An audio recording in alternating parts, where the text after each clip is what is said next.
product in Nigeria. But more important also is the infrastructure. And I would say, respectfully, I would say, well, you just put it on channels because that's a local product that's promoting another local product. So Channels Television should do that, not CNN. Yeah, okay. Oh, yeah, okay. Because it goes into making Nigeria. I mean, what is important really is that the cost of that promotion is coming from the government. That's where I'm going. And I will keep it here. That's fine. That's fine. Oh, that's okay.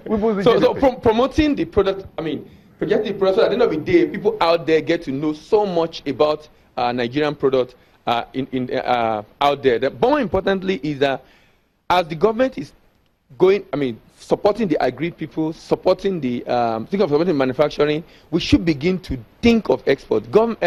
Nigeria Promotion Council started a program last year. It's called the Zero Export Plan, Zero Oil Plan rather. And the whole idea is that, assuming we do not have oil, are we going to survive? Okay, what should we be looking at? And sincerely, they went around the country talking to different people, getting ideas and putting together.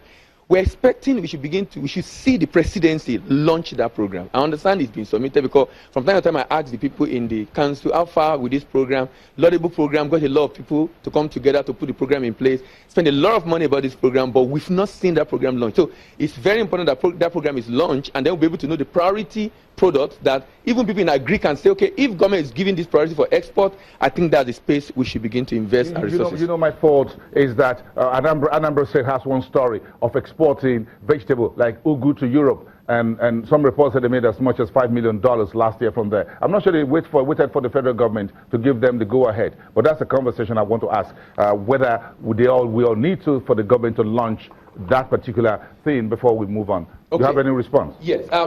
While waiting for the federal government, they have taken initiative of going to states. So they actually have visited different states to present the same program to the state, and the states are taking lead. And of course, that's part of the thing you are seeing in Anambra. I think they're taking lead in that. I think they're even planning now to export about 1 million yam tuber, and they're working on that. And I think other states also should take the lead. $5 million in a time of cash crunch. I'm sure the governor of the central bank will give you a handshake if you bring $5 million to the central bank right now, whether in cash or whatever. But that's a lot of money. Thank you very much from the expert group. But let's move on to Ken Abaze back into the petroleum sector. We did about 1.9 million barrels per day last year. This year, the Deputy Minister for Petroleum Resources says we're about 2 million barrels per day, and our prices are about $56 a barrel. Looks like things are still good at your side. What more would you want to see done? In terms of investments coming into that sector, what would you like to see moving forward? Now, the only thing we can look forward to is having to have stability in production. If whatever we are doing on managing the militancy, constructively engaging them, and making sure these efforts are redirected to productive efforts, and making sure the volumes are not checked. One thing else we need to do in this country that the production volume from the refineries are going up, and we expect that we'll keep it high, make sure the capacities are increased, because I tell you, it's becoming very, very difficult to bring in product from outside and sell it within the price regime you have in PMS. And so while it's difficult to bring it in, which is good for the economy, the refineries must continue to work up to increase the volumes. And so we can get this product in the country and sell it within the price. But we must continue to relook and rejig the template, the PRA price template, and make sure there are factors, there are cost elements in the template which you are still paying in dollars. And we can't find Nigerians getting rates and fees and license being paid in Nigeria in dollars, and it doesn't make sense.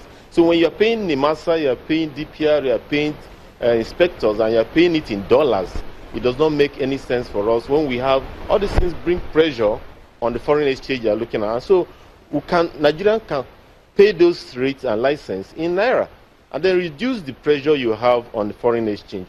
And then we cannot wait for the refinery, the Dangote refinery, to come up. And in the next 18 months or 2 years to be, if the refinery start producing, so we will now have stability in production, and then the price can be in check.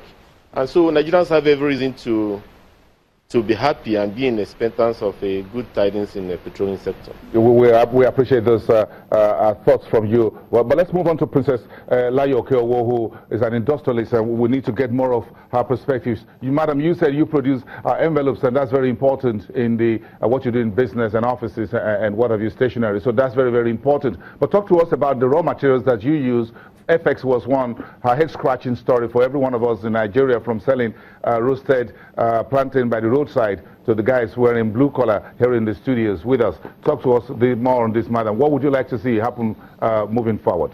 Yeah, thank you very much. What I would like to see happen is that paper mills to work. For example, Iwokwe paper mill is not working. Jeba paper mill is crawling. Okuibokun is shut down. And there is no light in the tunnel that is going to work. So if those 3 paper mills work, the pressure on dollar will reduce. At least I, as a manufacturer of envelopes, I will not import craft anymore.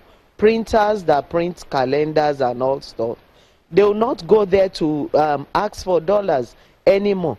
And most especially, again, government too should encourage manufacturers, because when it comes to incentives, for example, they have the land, but government is competing with the Omoniles. You have to, they have even made the land more expensive than what the Omoniles are paying, and you have to pay 100% down payment. Why? They should encourage us by giving us incentives. We know governments have their problems, but maybe if you are a manufacturer, they give you a very reasonable discount or staggered payment or all these things. So government needs not to make themselves like Omoniles. They should see it as their responsibility to make Nigeria work, to industrialize Nigeria. Years back, nobody wants to go to China. Nobody wants to buy Chinese products. But now, China is up there because their government encourages them. Okay, our government should encourage us. Princess, well, thank you very much. In summary, what you're saying there is that, look, the government should give you opportunities to pay in tranches. If they're going to collect 5 million from you, take it in tranches. Thank you very much. We'll be back after the break. We'll talk to the mining and industrial manufacturing sector of it. We'll get back to the panel here and some other discussions that are here on this very special edition of Channels-LCCI Business Roundtable. We're back in one.